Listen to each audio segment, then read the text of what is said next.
Hello and welcome to another episode of Two Guys and a Chainsaw. I'm Todd. And I'm Craig. We continue our month of In Space, with our second episode perfectly timed for St. Patrick's Day. Happy St. Patrick's Day, Craig. Happy St. Patrick's Day. It snuck right up on me. Yeah, I hope you're wearing green this morning. You're lucky I can't pinch you from here. Oh, boy. This is Leprechaun 4 in Space.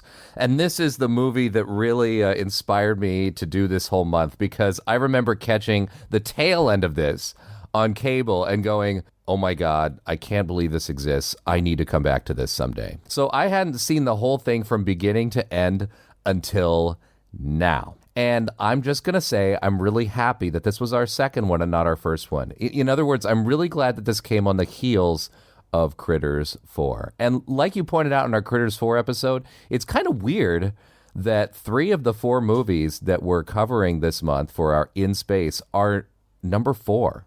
I don't know why that is. What came before this was Vegas, which we covered. When we did the Leprechaun 3 in Vegas episode, I remembered reading that the Leprechaun 4 in Space episodes was inspired simply by a movie poster, the Apollo 13 photo with Tom Hanks, and one of the producers was like, wouldn't it be cool if like that was the Leprechaun's face instead of Tom Hanks's face? And so he did a mock-up and brought it to the company Christmas party, and that was the genesis for this direct-to-video movie. So they got the same director, Brian Trenchard Smith, who did a pretty good job with Leprechaun 3, so I'm not surprised they brought him on for Leprechaun 4. Had you seen this movie before? I thought for sure that I had. Now I don't think I had. There were some tells. I think I would have remembered it. Yeah, I think I would have remembered it. I don't know. It's possible I blocked it out. That's also another possibility. Why in the world would you have blocked out this cinematic gem? Boy. I just don't, I don't know what to say. My mom always said, if you don't have anything nice to say, just don't say anything at all. I don't know what to say. Wow. I vaguely remember liking 3, or at least thinking it was so stupid it was funny. Yes. I remember that one lady's lips and boobs blowing up, and that was hilarious. Yes, in 3. Mm-hmm. There were some witty one-liners that I thought were funny, and there, I don't know. This one it didn't land for me. Sure. Ironically enough, the other ones felt more creative. I felt like the Leprechaun had more to do. Yeah. Now that's talking specifically about the Leprechaun. There is other wackadoodle stuff going on here. There is just so much crazy in this movie that I think it was almost too much crazy for me. Really? I don't know. I think my feelings about this movie are colored by the fact that we just finished Critters 4, and I thought Critters 4 was a snore fest and had almost no critters in it. And so by comparison, this one is throwing everything at the wall. I feel like this movie is far more ambitious than its budget would allow. Oh, yeah. It looks terrible. That's another thing. It doesn't look good at all. It looks super... from the very, very beginning, it looks super cheap.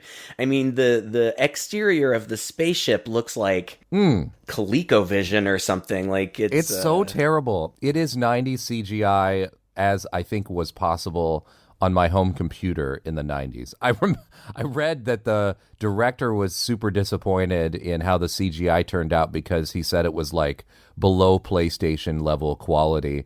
And because the budget on this movie was so low, it was only $1.6 million, and they only had $80,000 to spend on CGI effects. It was usually the first render of the scene that they ended up using, which is, just the most bare bones, no lighting really applied, no textures. Right. Like you said, from the opening scene, which is really just the credits, you see a meteor spinning through space, and it looks like a video game. It is horrible. Or a bad screensaver. Yeah, a screensaver. When I was in high school. Yeah, you're absolutely right. Even for the 90s, this is horrible CGI. But I found that to be a little bit of its charm. I guess it depends on what you're watching this movie for, right? If you're watching this movie... That's right. For a bad movie, you're going to get it. in spades. Yeah, and I feel like I just couldn't tell if it's intentional or not. It just didn't, I don't know, it didn't feel like it had the heart that some of the other movies had. Really? I feel like, I felt like even Warwick Davis couldn't save it. I don't know, maybe I'm just getting tired of the shtick, but I didn't find it funny. Yeah. The Leprechaun rattles off some one-liners every once in a while, but they're not really funny. It's more like him just like doing voices. Like he talks like a cowboy at some point. Yeah. No, you're right. The real comic relief is the only black person on the ship, this guy named Styx, who says lines like, "Who's driving this? Ray Charles?" Like, yeah, like that's about as good as it gets. Like these, like, I'm the black character, so I can say these things, and you're supposed to think it's funny. There's a point at which he's even goes into minstrel talk, which is a little cringy. Like, that's the best you could do. It is. He is by far, in a way, my favorite character in the movie.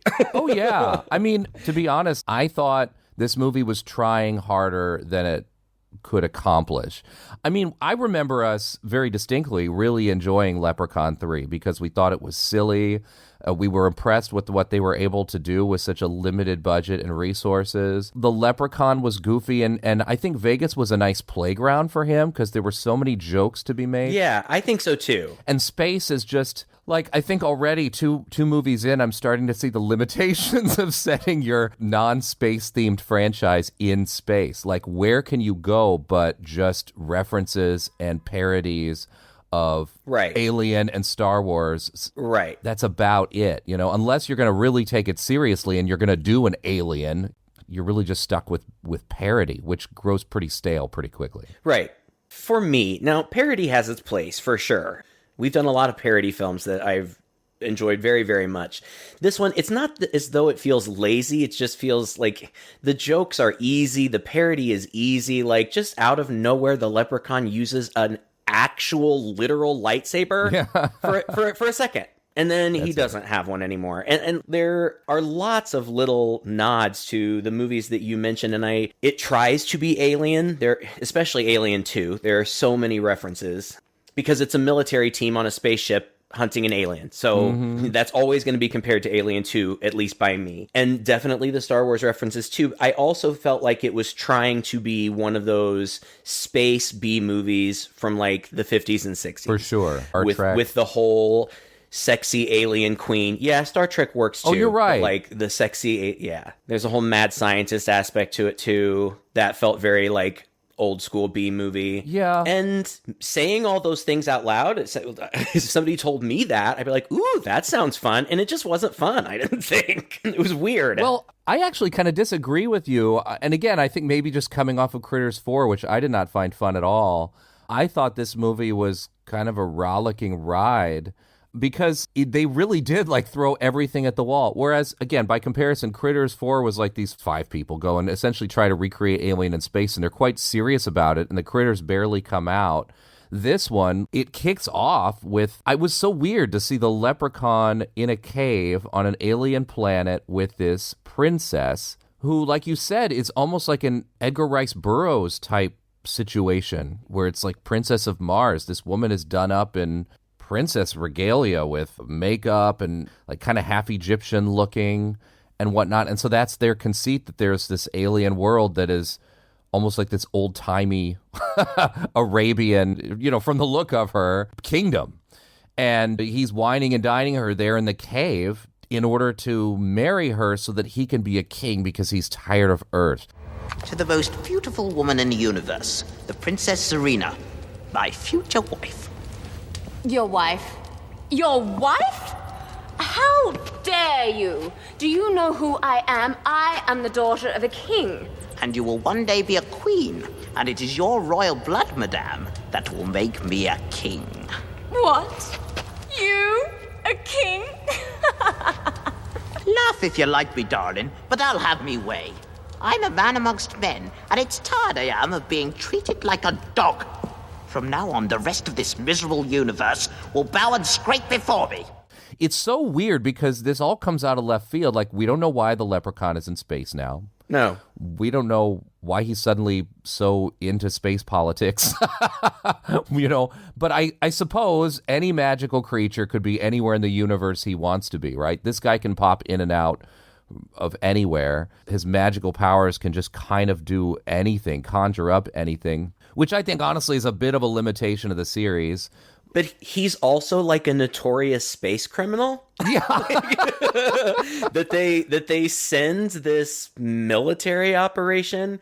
They're Marines, I guess, because they regularly sing "Semper Fi, do or die, kill, kill, kill." That's so funny. Oh my god! It's basically Full Metal Jacket parody, or the beginning of Aliens. It's almost the beginning of Aliens, beat for beat, right? When we're introduced to them, Yeah, because they're going through everybody like gearing up and suiting up and whatnot, and it's like a one-shot tracking thing where the literally hard-headed drill sergeant, because half of his skull is like metal, because he apparently lost half of his skull in a battle, which we find out later, walks through and talks to everybody, and everybody's real tough. And there's the tough girl, and there's the banter back and forth. And the tough girl is modeled very much after the tough girl from Aliens. Yes. And the hero of the troop, Books, is modeled after Hicks. Yes. From Aliens. And it looks like Sylvester Stallone. And then, just like Ripley is an outsider, scientist-ishy type person brought into this group, this woman is brought in who is a scientist, and her name is Tina, right? Yeah. She's played by Jessica Collins, by the way, who I swear looked super familiar to me. Everybody in this looked super familiar to me. But when I went to their IMDb pages, I was like, yeah, I guess I've probably seen them in some bit parts here and there. But none of them were really... Many of them just kind of look, I think, have that famous Hollywood actor look without actually being a super famous Hollywood actor. Booker looks like he should be on soap operas, and he was. Mm-hmm. The girl who plays Tina looks like she should have been on Baywatch, and she was. And they just have that generic look about them. Yeah, I guess that's right. They're very good-looking people. You know, it's a cast of pretty good-looking people for the most part, except for some weirdos who are intentionally not good-looking. All the stuff that we're talking about, I think, sounds fine on paper. Like, I'm on board with it on paper. I just feel like it's so poorly executed. Like, the acting is terrible.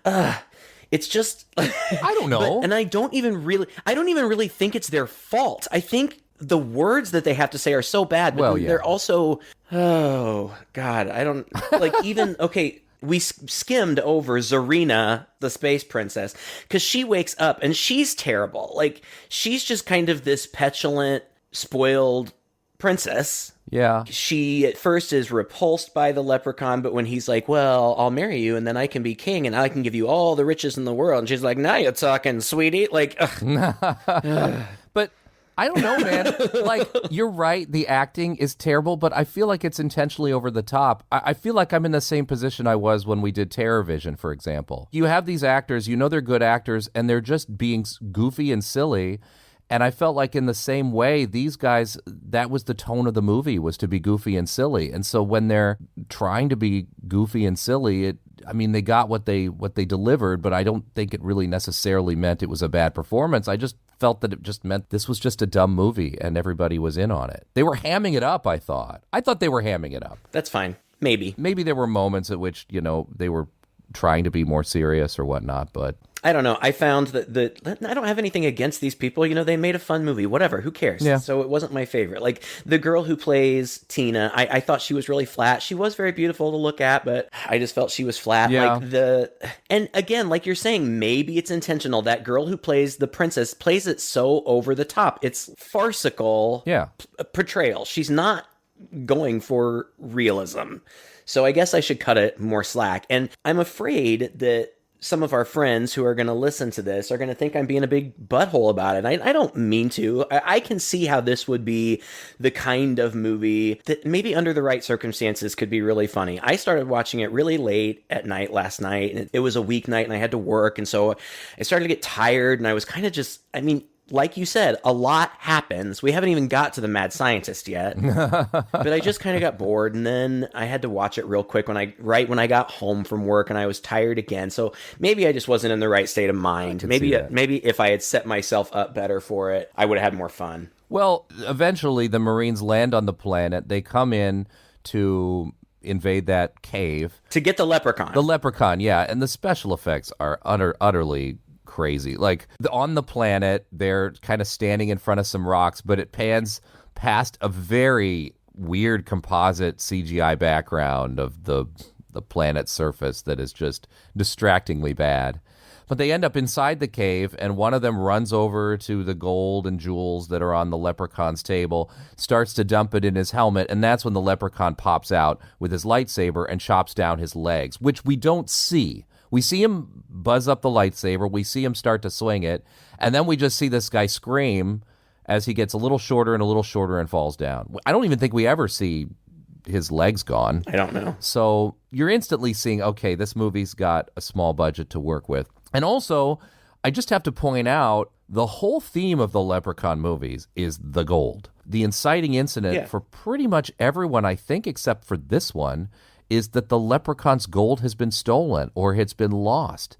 And the whole movie is really about, if the leprechaun could just get his gold, he would go away. If people would just give the leprechaun his gold, he'd be gone, right? So here's the thing. The guy that they work for, Dr. Mittenhead, the guy that they work for, they are Marines. The leprechaun is threatening a mining mission on this planet. What they are mining for is his gold. So they do have his gold. Right. On the spaceship. Right. But so it is. I mean, that is the impetus for it, is like and then they also have his girlfriend, and he wants her back. Yes. He's not there. He's not there just to be a jerk. No. In this one, like, sometimes he is. In fact, there's one point in the movie where he's walking around and he's kind of like, God, it's kind of too bad I have to kill these guys. I kind of like them. And I was like, that's funny. Right. But my point is, for most of the movie, it's all about him getting this girl back. Yeah. Which I feel like he can do at any time, because he can just pop in and out of various places. I don't understand why he doesn't know where she's being held, why he just doesn't pop into there. Right. Do his magic. And I forgot about the gold entirely, and it seems like the leprechaun did too. Pretty much. Because there is a point at the tail end of the movie where he finally gets the princess, and she reminds him, oh, by the way, your gold. And he's like, oh, you're right, me gold. And I'm like, what? Like, that's right. That's his lifelong obsession. Why would he have to be reminded about it? The guy was about ready to blast off the ship with her before she reminds him. So I thought that was silly. And the other thing that I think is super disappointing about this movie is that, not in keeping with the other ones, every time he opens his mouth, I'm waiting for a rhyme to come out of it, and it never does. In the other movie, it's not like every minute he talks in rhyme, but pretty much most of the time. A lot, yeah. Yeah, it's a lot. And unless I'm mistaken, because I was looking for it, that is completely absent from this movie. I don't remember. But like I said, I remembered him being quippier, or the quips being funnier. Now, a lot of those rhymes were really stupid, but that was kind of funny. They have a whole big space shootout, because that has to happen like 5 times in this movie. Like, so many times the leprechaun's just standing there and somebody will confront him and he'll go, take a look at this, and pull out this big pistol and start shooting with it. Yeah. Like it's a surprise every time. Like, we haven't seen him do it throughout the whole movie. Right. And that's also, I suppose it's homage to the Alien movies. Fine, okay, I get that. But it's not creative. Like, the leprechaun's usually creative. Yeah. When you reduce it to this space battle stuff all the time, it kind of neuters his powers. It's just not, it's not interesting. No, it's repetitive. And eventually they toss a grenade, and the leprechaun jumps on the grenade to keep Zerina from... I love that that's her name. I'm going to keep saying it over and over again. To keep Zerina from being killed. And so he completely blows up into a million pieces. She's okay, except for her hand gets blown off. They think he's dead, so one of them takes a piss on his body, and you see the piss get sparkly and go up to his wiener. That'll come in later. Wow, ouch. Yeah, and they make fun of him like he's got the clap or something. Yeah, I think the leprechaun went in his wiener. So the leprechaun transfers his essence into this guy's dick. They take Zerina back onto the ship. There's goofy jokes, like somebody says, hey, can you give me a hand here with Zerina? And somebody tosses her actual hand to him, and he goes, oh my God. And the doctor goes, no, don't be goofing around with that. I can reattach it. But they can't, but that's okay, because they take her on the ship and put her on the lab, where there's this creepy scientist named Harold. Yes. Who is weird and, like, sexually molests everybody. And his office looks like the milk bar from Clockwork Orange, where he's got all these like these nude, modern-looking statues that are in different sexual poses and stuff. that's funny. That's the second time A Clockwork Orange has come up in my day today. Oh, really?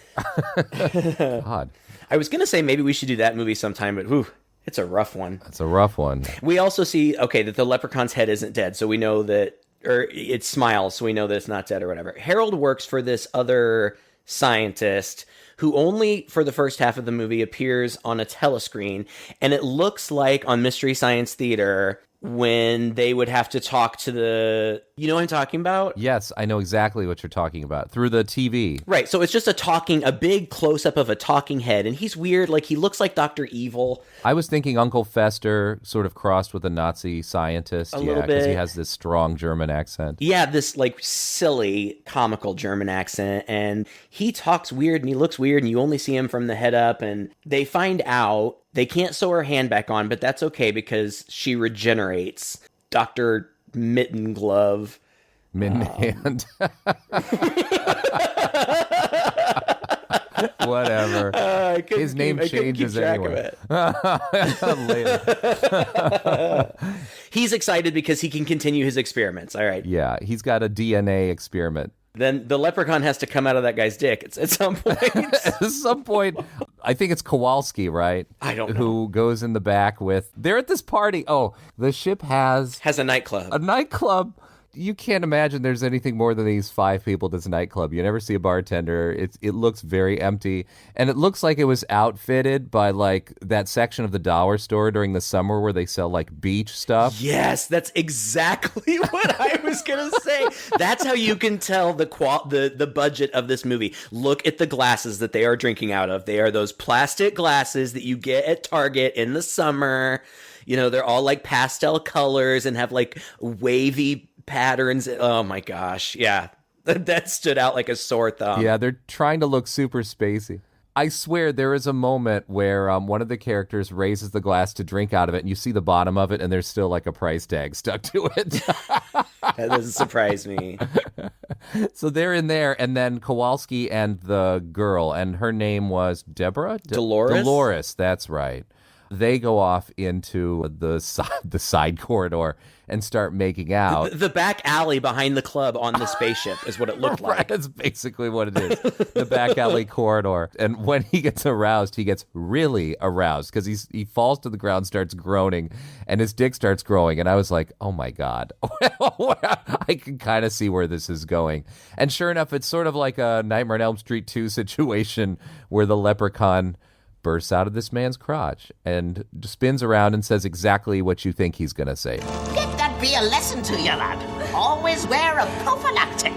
Other important things that we learn along the way. They have to protect Starina, or whatever her name is, Zerina. They have to protect her because she's a princess. So to keep good relations with the Dominions, because she's from the planet Dominia or something, they have to return her safely, and then they'll have better trade relations or something. So they are tasked by the doctor with protecting her, even though they kind of don't want to. Yeah. We also find out that this doctor also, one of his other side interests, I guess, is lasers that can shrink things. Yes. So they're taking these big chunks of gold that apparently they've mined from the leprechaun's planet. I don't know. And they're shrinking them down. Yeah, I don't know where those came from. I think they came from the cave. I think that's... Yes, but... I didn't see them take him. But, like, they also took a bunch of shit from the table, and I never saw that again. No, I don't know. Okay, so there's a laser that shrinks things, and that's where the gold is. These are important things. Mm-hmm. They're looking for Kowalski, because Kowalski is... It's weird. They're looking for Kowalski, but they find that he's dead already. But has his body disappeared? Or were they actually looking for Dolores? No. I don't know. They go looking for somebody. Books and Tina are just hanging out and flirting at the club for a while. Yeah. And the other boys are dancing drunk and together. And I thought that was kind of funny. One of them, the funny one, has like his shirt off and like around his neck. It was funny. Then the girl, Dolores, runs into the club and screams, "It's alive!" That's it. So now they know that their leprechaun is somewhere on the ship, and so they go off looking for it. And the first place they go is the contamination chamber or the decontamination chamber. It doesn't make a lot of sense because as soon as they arrive there, the Dr. Tina says to them, "You can't go here. It's infected with flesh-eating virus."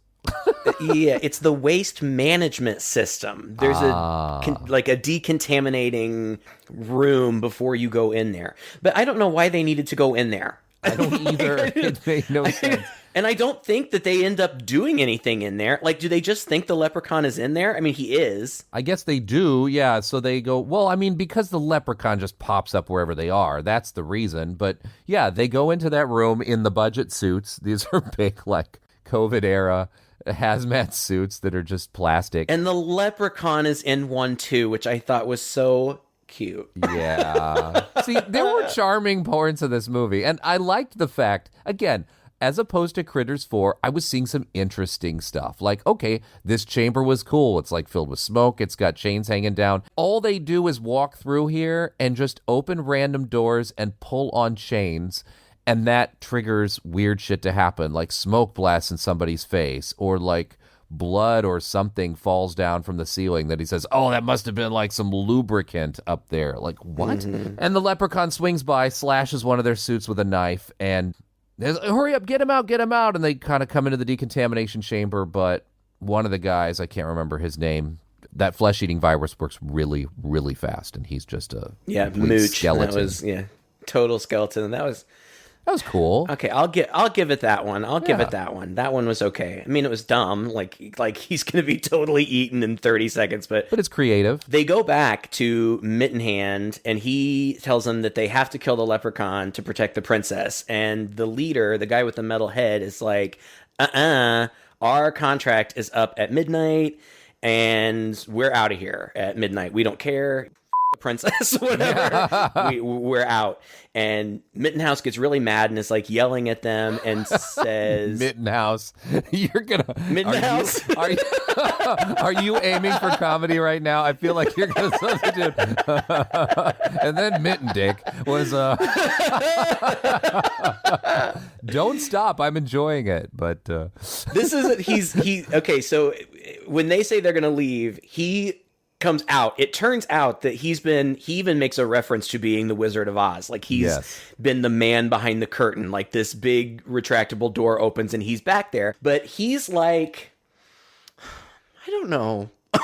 It's like the upper part of his body, and not even that much. It's like his shoulders and his head have been attached to a machine that can roll around. They're like grafted onto Rosie the maid from the Jetsons. From the Jetsons. Or something kind of like that. Actually, I saw this and I was impressed. I was like, okay, for a low-budget movie, they got some cool stuff. Because when they show it from the back, they show all the gears and stuff inside of his torso. So they've created a separate one that you can see from the back. I thought it was actually pretty effective makeup. I liked the fact that he had his heart on the outside in a jar. And that was gross. The other side was what, urine, I suppose? Just every now and then this yellow liquid is bubbling in there. But the funny thing about this was the heart is not always beating from scene to scene and shot to shot of this guy. Oh, that's funny. Notice. Yeah, it's not always beating, which was kind of funny. But no, I actually kind of appreciated the effort that went into this guy. I feel like his energy is the energy that everybody should have been at. Like, he is really, really hamming it up. Yeah, he's over the top. Evil German doctor. Right. Just total caricature. Dr. Reeves is the ship's biological officer and my personal assistant. You will see to it that she is protected at all times. With all due respect, sir, we can't be babysitting some little... You have your orders, Sergeant. I suggest you follow them. It feels weird to me in this movie. Like, it just feels like it's kind of a separate plot. Like, there's this whole mad scientist plot kind of going on in the wings. Yes. While you've meanwhile just got the leprechaun picking off the soldiers in the other part of the ship, and they feel very separate, and they really are. The only connection is Zerina. To be fair, they have to have a reason for not just turning Zerina over to the leprechaun and going on their way, you know? It's the pressure from the doctor who wants to keep her, because her blue blood, they can just use as DNA. You know, it's just DNA nonsense. Yeah. Can be used as a regenerative and So I think he wants to regenerate his whole body, and then he wants to use this to take over the world, blah, blah, blah, blah, blah, blah, blah. So that's right. I mean, so now they have a reason to protect her and not just hand her over to this guy. And the doctor has something to hold over the Marines' heads and to push them along. And that is exactly, you know, what the Leprechaun's trying to do, is get her back. So, I mean, it all makes sense, you know. Well, frankly, they still don't care. But he says that they didn't read their contracts closely enough because there was some addendum or something that said that he could extend their contract in the case of an emergency. He's like, and this is an emergency, so your contract is extended. And I guess they take contract law very seriously because this was great. Actually, no, it's more about, you know, their honor because they're Marines, you know, like they... Well, there's negotiation. Oh, that's right. The negotiation was funny. That was Stupid, hilarious. Anybody who stays becomes a shareholder of everything you make on this deal. And we want 5% of the gross of everything you bring out of that cave. Anything over 50 million, we get another point as a bonus. 2.5% of the mineral rights, and that's net, not gross, no bonus. 4%, no deal without the bonus. 3% with the bonus. Done. I'll have the papers drawn up. And so now they're invested, and they're going to go hunt down this leprechaun and protect this girl. So Danny and Styx go on the hunt. I think Danny gets separated from Styx, and the leprechaun drops giant box on him. Again, conveniently avoiding the need for any effects because we don't see blood. We don't see... The movie is actually surprisingly bloodless for a Leprechaun movie. In a lot of these situations, you know, they're clearly trying to do minimal makeup and minimal special effects. But, again, he's just prowling around the corridors. I think this is this the guy that he's trying to make a deal with, or does that come later? I can't remember. I think it comes a little bit later. I mean, several things happen here. They're not particularly important, but this is the point, I think, where he says that he kind of feels bad about killing these guys, but it's just because he doesn't want to share Zerina. He wants everything, and he says, I'll wed her, bed her, and bury her all the same day. Yeah. So he doesn't really care about her either. She is just a means to an end, but he needs her, so he has to kill these folks. And there's lots of stupid and boring meet cute flirting going on between Books and Tina. Who cares? They're trying to do the Ripley and Brooks thing. Hicks. Yeah. But this, you're right. Danny runs off on his own. He really just wants to make a deal with the Leprechaun. But then this is more of a callback to the other movies. This is more in keeping with the Leprechaun. He appears on television like he's doing a safety video and like he cuts off his own fingers and taunts him. But then he says, we can make a deal. Just come over here where I am. And the guy's like, okay, we'll make a deal. But he's got his gun out, and obviously he's planning to shoot him. But like you said, as soon as he gets close enough, the Leprechaun just like pulls a rope, and a giant crate falls on him, and we never see him again. There's no blood. There's just, okay, I guess he's dead. And then they do a lot of walking through what's essentially the same set.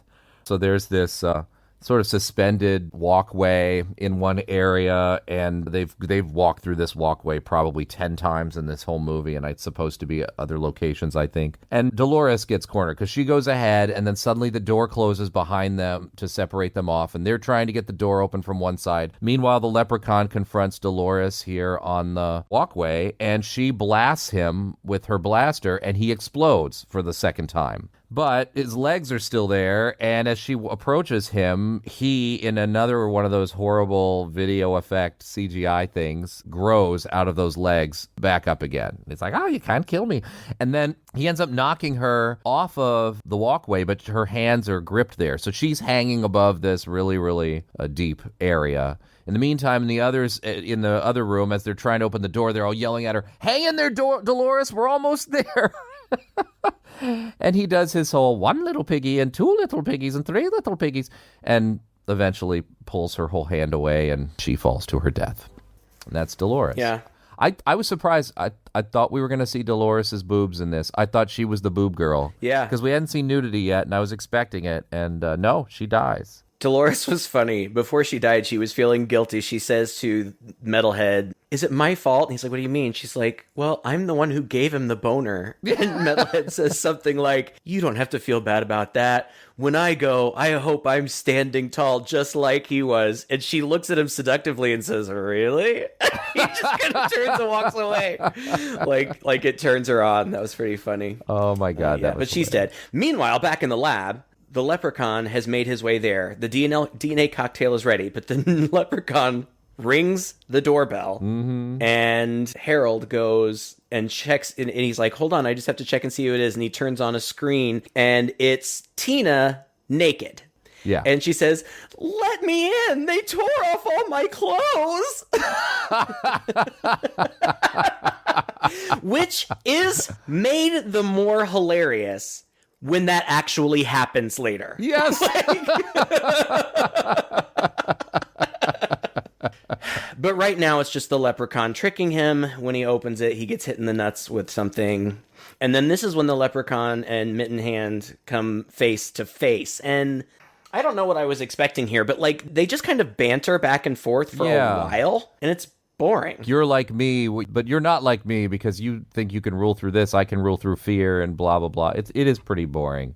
During all this banter, Harold manages to pull what I guess is a knife out of his leg and tries to approach the leprechaun, but he spins around and he uses his magic to make that platter that was on the table lift up, fly through the air, and smash him in the face against the wall. And when the platter falls to the ground, you see Harold with this sort of cartoonish, giant, Garbage Pail Kid flathead. I liked that. I thought that was funny. I thought it was funny. It was good, yeah. So, I mean, actually, he does end up killing these people in creative ways, I think. Well, they're not all just getting shot anyway. Right. It was fine. And then the leprechaun runs over to the doctor, and he's woken up the princess, and they sit there, and I guess he's somehow, I can't remember exactly how, but he somehow got the doctor incapacitated or something, because he's like, oh, let's do some DNA experiments. And so he pulls up a blender, which I thought was funny, dumps the DNA that they've extracted from her, which is blue liquid in there. And then because they also have vials of spiders and scorpions in there for some reason, grabs those out, puts those in the blender, blends it all together, and then injects the doctor with it. And as the Marines burst in, they see the guy with the flathead dead on the floor, the doctor swinging around with this syringe stuck out of his neck. But they leave him behind. They're like, we can't worry about him right now. We've got to get the hostage. They chase them, and they are surprised when Zerina comes out around the corner and says something, I don't know. This is your fate. Gaze upon them.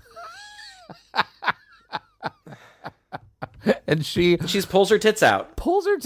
And I was actually really excited about this because I'm like, oh my God, she's going to have like monster tits, or she's going to shoot like lasers out of her tits. No, she doesn't do anything. She just stands there with her tits out for a minute and then she closes it back up again. And then runs off. And somebody's like, well, you're in trouble now.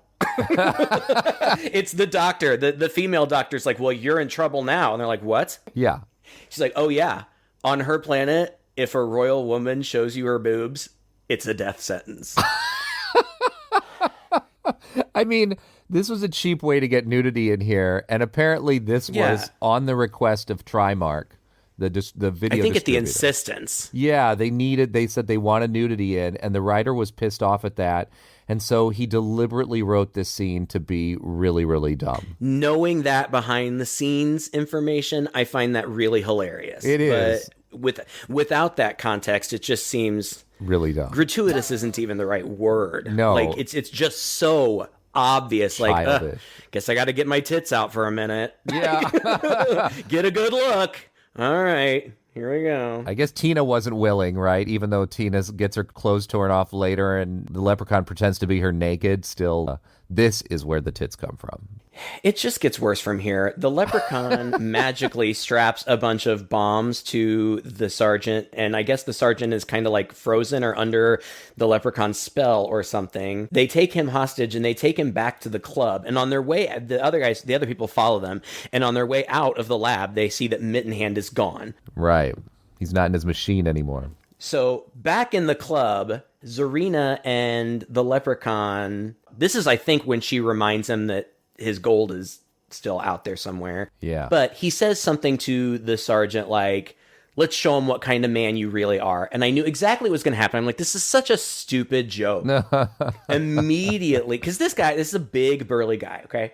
Big, and like his whole thing is like he's super, macho, whatever. This guy, the actor, was casted in the R. Lee Emery role in Full Metal Jacket, Stanley Kubrick's Full Metal Jacket. And R. Lee Emery was like a production assistant or something. I don't remember. And he had actual military experience, and Stanley Kubrick was so taken by him that he recast the role. Yeah. So that guy was always disappointed that he didn't get to play that tough guy military role. I mean, he was still in the movie, but it was a small part. Yeah, well, he's that crazy gunner who's just shooting people down from the helicopter. So, I mean, it's a memorable... I haven't seen that movie since I was a literal child. Oh, yeah.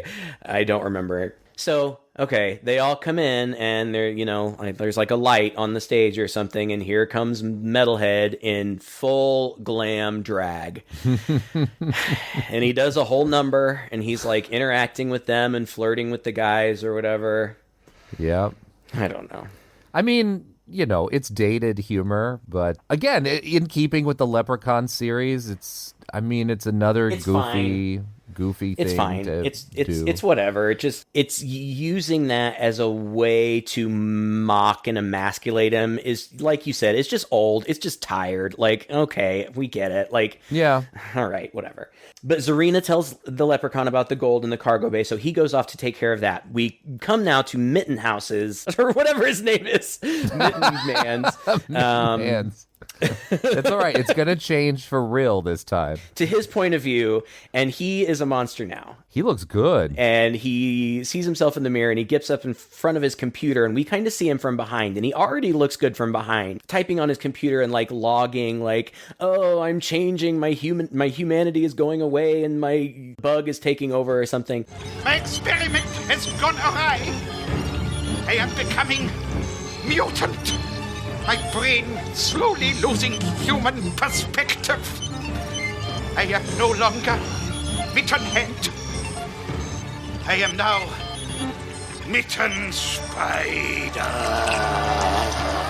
And so now we've got the Cronenberg the fly going on here. I have to say, I was impressed with these prosthetics. It was like all the money went into this. Yeah, I thought they actually looked quite good. I mean, it was, limited in its mobility, but it was like a full suit. It had a lot of detail. It looked organic. It was gross. It was big. A lot of moving parts. I thought it looked good. Yeah, it looked really good. He was able to, his face looked scary, but he was still able to act and emote in his face. They shot it creatively, so you don't see a lot of him moving, in the whole suit. He grabs at people through vents and stuff like that. But overall, it looked good. My favorite part of the movie was him. Spider, scorpion, monster thing. I was really impressed with the makeup and the effects on this. It was good. Mm-hmm. But back in the club, Tina, who earlier had said that I have a black belt in karate, which, sounds like something a 8-year-old says on the playground. Right. Who cares? Yeah, that becomes evident because she's the one who ends up fighting Sarge in drag. And finally, he gets knocked against the wall, knocks off his metal plate in his head and ends up dead on the ground. And it turns out, plot twist, Sarge was a cyborg all along. Oh my gosh. Which, it doesn't surprise me that, ripped straight from Alien 2, which is fine. Mm-hmm. I was glad to see it happen because leading up to his death, first of all, I felt bad that they were in the position that he was going to have to kill them, but he was acting really strangely. Yeah. And it turns out it's because he was like shorting out. So, he was broken or whatever. And I guess you could say she didn't really kill him because he wasn't really a person. So. Yeah, she eliminated the threat that he now became. Meanwhile, the honeymoon is over between Lep and Zerina. They're bickering and calling each other names. And then we get Styx, who he's just been absent for a while. Like, I feel like they checked in with him every once in a while, but I don't know. Yeah. Anyway, he's back in the control room. And he gets attacked by Mitten Spider. And I thought that he was going to be dead. And I was sad because he was my favorite character. But he's not. The next time we see him, he is like cocooned, like in a spider web. But he's like fighting his way out. And he's like suspended. And he's like typing on the computer. He's working very hard. I think it was Mitten Man who... He, like, set off the detonation sequence or, like, the self-destruct sequence or whatever. It was either him or the Leprechaun. Yeah, started the auto-destruct. Mm-hmm. So he's trying to get that off. Meanwhile, the young lovebirds are trying to get the Leprechaun, who he and Zerina are now in the cargo bay where the gold is. Mm-hmm. And there's lots more stupid shooting. Yeah, this is where I think it kind of gets a little boring. To be honest, I was kind of into it until this moment, and then it gets a little slow because now we're in this big cargo bay, which is just a bunch of crates stacked up to create spaces for them to hide and walk around in. And the Leprechaun finds his gold shrunk down on this little platter right underneath the shrinking and expanding ray. And so he's like, what happened here? The princess is blabbing away, and so he finally has had enough of her, so he magically makes her face look ugly. And so he says, look at yourself. You're not so hot looking after all. And she looks at herself in the mirror and sees the boils on her face, and she faints. And then there's just kind of a standoff in the cargo bay where at some point Tina kicks around the corner, and I think she shoots a gun or something and activates this shrinking, expanding ray. But it's in expand mode, and the Leprechaun is standing right under it. And so in another horrible case of video effects... It looks terrible. The Leprechaun grows to be basically where his head is almost touching the ceiling in this giant cargo bay. So now he's the giant in here stomping around looking for these guys, which should take 2 seconds. But instead it takes like 10, 15 minutes. And she runs away, Sticks... is kind of hung up right now, he said. Yeah, he's kind of hung up right now, and he's calling them on the intercom because they need a password, and come help, because I need a password. What are they going to help? If you don't know the password, you don't know the password. Yeah, just tell them the password on the radio if you know it. That's all you need. Yeah, she runs off to help, and the Books, whatever his name, stays behind to fight the giant leprechaun, and he takes his shirt off for no reason, but that's okay too. Yeah, I noticed this. I noticed everybody was slowly losing clothes at this point. And then that's when she has to crawl through a vent. Why does she have to crawl through a vent to get there? I have no idea. It's the shortcut, maybe? I don't know. There's all kind. It's full of spider webs, so you know that spider thing is around, and it grabs at her through the vent, and she gets away, and she gets to the lab, and then... as it grabs at her, so there's like 3 or 4 scenes of the spider grabbing at her through a vent or from around the corner or whatever, and it tears off a piece of clothing until it turns out she's wearing a swimming suit? She's wearing, like, high-waisted, black, like, leotard? high-waisted, high-cut, like, no, it's like maybe a leotard, or maybe like it's just really high-cut panties. It looked like a swimming suit to me. It's a one-piece. It's not panties. It's a one-piece. I don't know, but it's very high, it's very sexy and high cut, and then she just runs around in that for the rest of the time. Yes. It was just so funny that they ripped off all my clothes, and then that really happens later. Yeah. I'm sure they would have loved to have ripped off more of her clothes, but she wasn't doing nudity. So. Clearly, yeah. And so she ends up inside. God, it's so funny just coming out of my mouth. She ends up inside of the control bay where Sticks is hanging, and he's like, come over and help me. But then Mitten Spider comes in and after her, and she's like, what am I going to do? What am I going to do? And Sticks goes, there's liquid nitrogen over in the corner. Hit him with that. Because, of course, it's a space movie, so somehow liquid nitrogen has to come into play.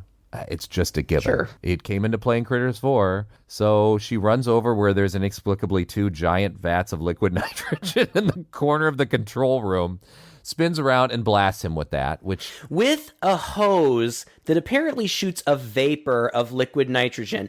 She is holding this hose with her bare hands. The spray clearly sprays all around her hands. Yeah. Ugh, it's so silly. But she sprays him, and he, like, freezes and gets all frosted over and goes, help me, help me. The throwback to the Vincent Price, The Fly. The Fly, 100%. Which I love. Oh, my God. There were cool in-jokes here. They don't figure out the code, but Books, like, calls him on the intercom. He's got Zerina, and they're away from the big leprechaun, and this all feels very kind of anticlimactic, too. He's like, open the cargo bay doors, and Tina's like, are you sure? He's like, yeah. So they do, and Books and Zerina get out the hatch or whatever. They duck out, and the leprechaun just gets sucked out, right? Yeah, it's and explodes. It's alien again. He gets sucked out into space, and then, like we've seen in lots of other movies, when you get sucked out into space, sometimes you just die, sometimes you freeze over, sometimes you implode, sometimes you explode.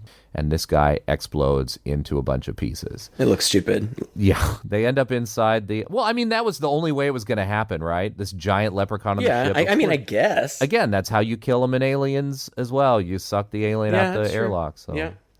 So anyway, they end up in the control room, and they figure out the password is wizard because... He was the Wizard of Oz. Yeah, he was the Wizard of Oz. I mean, even the computer scene is hilarious when they show the computer screen and they type in wizard.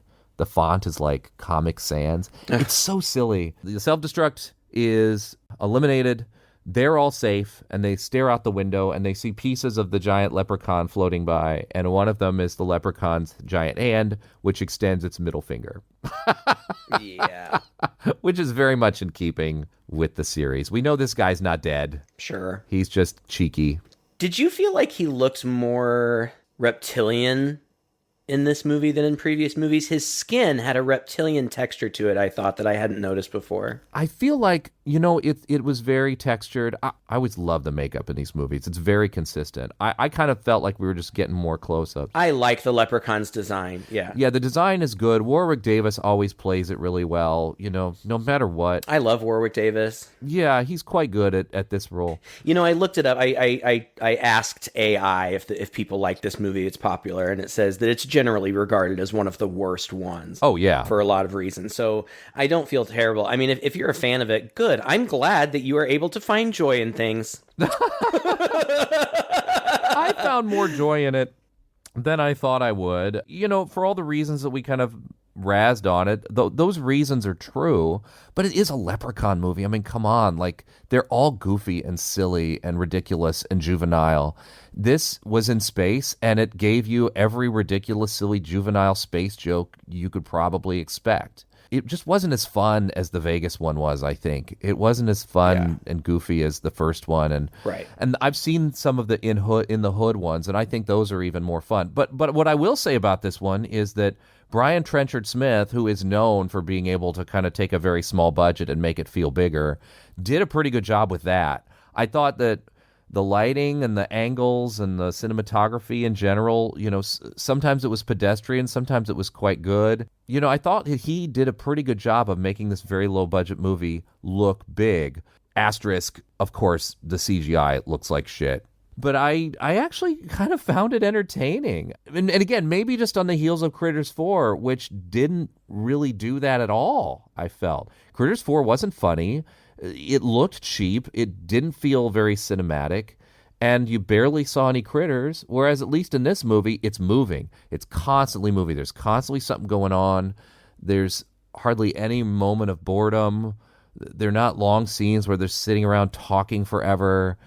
I just felt like there was a constant energy throughout the movie that didn't really let up. So for that, I kind of enjoyed it. Hey, look, it's St. Patrick's Day. Get drunk on green beer, eat some corned beef and cabbage, and throw in some Leprechaun, whichever one you want. This one's fine, whatever. Have a good time. Enjoy yourself. Well, thank you so much for listening to this, and happy St. Patrick's Day to all of you. We are so lucky to have such great listeners, such great patrons. Thank you so much for joining us for this film. We are 2 episodes into our space series. I think we already teased the other previous episodes. We might as well tell you what's coming up next. We've got Jason X, and we have Hellraiser 4, Bloodlines, right? Yes. That is going to be a blast. Please stick with us, listeners, and if you know somebody who would be interested in these movies, pass this podcast along to them. You can forward them to our website, chainsawhorror.com, or you can just Google us, 2 Guys in a Chainsaw Podcast. Subscribe to us everywhere podcasts are. And until next time, I'm Todd. And I'm Craig. With 2 Guys in a Chainsaw.